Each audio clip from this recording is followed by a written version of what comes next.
আসসালামু আলাইকুম সবাইকে। আরেকটি বৃষ্টি ভেজা দিনে আপনাকে স্বাগতম। যে একটা কথাই আছে না, রাখে আল্লাহ মারে কে। আসলে এটা কিন্তু একটা বাস্তব প্রমাণ আজকে আপনাদেরকে দেখাবো। এটা হচ্ছে আমাদের ছাদে দ্বিতীয় তলায়। তো এখন এমন একটা গাছ এমন জায়গায় উঠছে, না সেখানে পানি আছে, না সেখানে মাটি আছে, না কোনো কিছু আছে। এই যে দেখেন, এই যে এই গাছটা, এই যে গাছের গোড়া দেখেন, এই যে গাছের গোড়া, মানে কোন জায়গায়।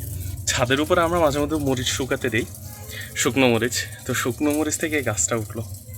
ইভেন আপনি এই যে দেখেন, এই যে গাছে মরিচও ধরছে, আর অনেক ফুলও ধরছে। এই জন্যই বললাম যে রাখে আল্লাহ মারেকে, বুঝছেন? মানে এর চেয়ে আর বড় উদাহরণ আর কোনো কিছু হতে পারে না। মানে গাছে এমন না যে গাছ ধরেও মরে গেছে, গাছে ফুল ধরছে, ফলও ধরছে, বা সবজি ধরছে, যেটাই বলতে পারে। যাক, আলহামদুলিল্লাহ আলহামদুলিল্লাহ। পাশাপাশি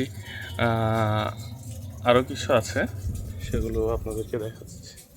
এই যে দেখতে পারেন যে এই যে এখানে একটা লেবু গাছ আছে।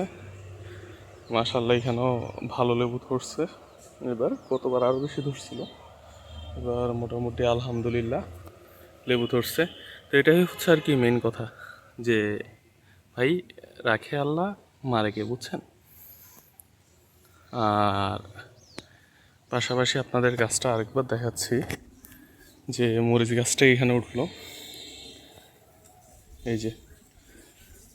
এই যে সেই গাছটা, আলহামদুলিল্লাহ আলহামদুলিল্লাহ। এই যে দেখেন মরিচ, মরিচ গাছের গোড়া, এই যে পরিষ্কার করে দেখাচ্ছি মরিচ গাছের গোড়া। কিন্তু সব ঢালাই করা, এখানে শ্যাওলা জমছে, কোনখান থেকে মরিচ গাছটা উঠছে একটু কল্পনা করেন। আলহামদুলিল্লাহ।